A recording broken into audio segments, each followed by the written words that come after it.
Silly me. You got this, you got this. Let's go.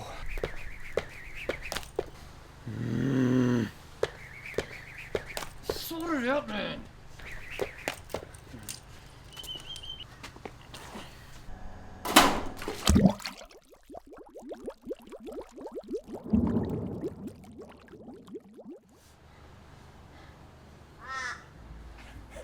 What is up, you sexy beasts?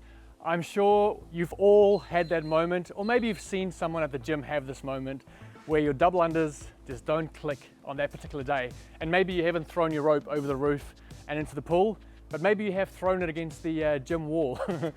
I had one of those moments on Saturday morning. We had 45 double unders in the workout, and normally that number for me is a no-brainer. I can string 45 together, no sweat. But for some reason on Saturday morning, I was tripping up every 10 or 20 reps. And so I had to go back to some of the basic double under drills or practices that I've learned over the last 10 years and just remind myself of those. And I thought I'd share some of those with you today. So whether you are new to double unders or whether you are more advanced with this movement, I think all these tips you can incorporate into your warm-ups and we can all benefit from them. The last tip today is going to be a bit more of an advanced one that I reckon a lot of you probably haven't thought about or haven't tried to incorporate, so stick around for that one.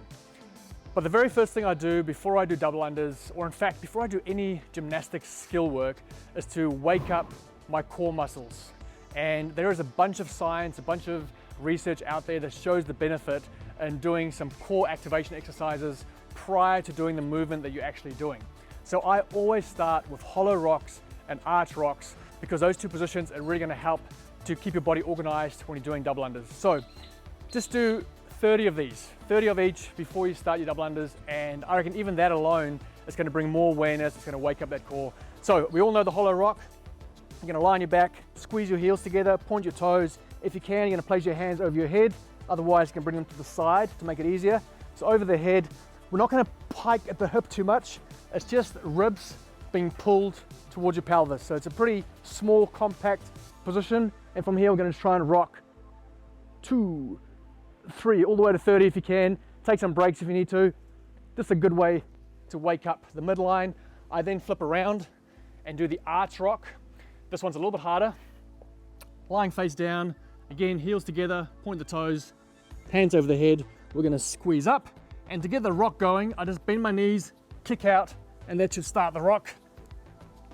And I try and keep that position for 20 to 30 reps as well. So those two movements alone are going to just help you, again, like wake up the core and help with the position when you're doing your double unders. So that's the first thing.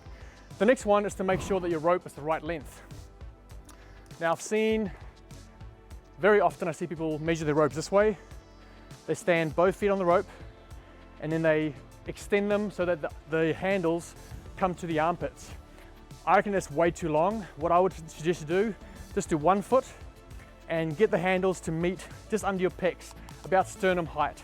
I reckon that there's about the perfect height for the dubbies. Obviously really important to not have this too long or too short. For obvious reasons, if it's too long, you've got too much rope swinging around you, it's not going around fast enough. If it's too short, it's gonna clip your toes or your head. So measure the rope, make sure that that length's correct. So we've got the core warmed up and activated, we've got the right length rope. Now, let's get the timing right without the rope, okay? The most frustrating thing is when the rope clips your toes, so let's eliminate the rope for now and just work on the timing. We're gonna start by doing the penguin jump. So we're gonna jump in a nice tight hollow rock position, and while we're in the air, we're gonna tap our quads. Now ideally we wanna tap twice. So while we're in the air, tap twice, and we're getting that feedback, not only physical feedback on the body, but also the sound of what the timing should feel like. So just jumping up in the air and then add the clap in, so double tap. And that's called the penguin jump. Pretty simple, pretty silly, but I've had huge success helping people get the double unders by just doing some penguin jumps. Not only does it warm the calves up, but also just gets you that feedback to get the timing right. So do some penguin jumps, then grab 2 ropes. Now ideally, you don't want to use these wire ropes. Ideally you want to have the cheaper, thicker ones. These twist twist up too much, but that's all I have right now. So 2 ropes, both handles in the hand on both sides. Cool. And all we're going to start by doing here is just trying to sync up these 2 ropes to get the timing to sync up. Once we have them synced up, we're going to add a little jump, single jumps. And when you're ready, we're going to add what I call a power jump. So you've got your single skips going on both sides. We're going to add a power jump and then try and whip it around twice. So it looks like this. Start with your singles, add your power jump and whip it twice. Add your power jump, whip it twice. Again, just a good way to get some feedback, introduce the wrist without having the frustration of tripping up. Now obviously we want to try and reduce the amount of singles we have in between. So once you're ready, you're going to try and keep that power jump happening and keep the double whip going. Okay, so it's going to end up looking like this. And even if my timing is off slightly, I'm not going to have the frustration of tripping up. So another great drill, 2 ropes, either side, get the timing right. My tribe, I want to take a moment to introduce you to the sponsor of today's video, Skillshare. I know that you guys are just like me and you're always wanting to improve in every area of your life, and Skillshare is the perfect place to do this. It's an online learning community with thousands of inspiring courses for people like us who like to explore our creativity and learn new skills. I remember taking this iPhone photography course by Dale McManus last year and learning about composition and how to create depth in my photos. And I then went on to take this iconic photo just a month later at the Torium Pro of Cara Saunders with my iPhone, and I edited this photo on the floor. As a small business owner who has pivoted from owning gyms to now being a self-taught videographer and photographer, it's so important to me to find content that I can consume that is current and that is quality, and I found that in Skillshare. I'm actually about to start this new course from Marcus Brownlee on how to be a successful YouTuber. He teaches you how to script, shoot, and edit your videos. So whatever your passions or interests are, I know you'll find value on Skillshare. And for the first 1,000 people who click the link in the description or use my code Etsebeth, will get to join me on Skillshare for free for 1 month.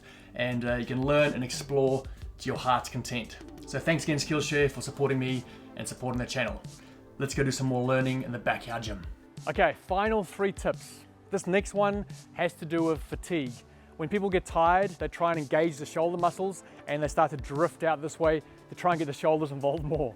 Obviously, as your arms drift out, the rope's gonna get shorter, you're gonna trip up. So we've gotta keep those elbows tucked in. And I find the best way to do this is just to put your arms inside your shirt and bring them out the bottom.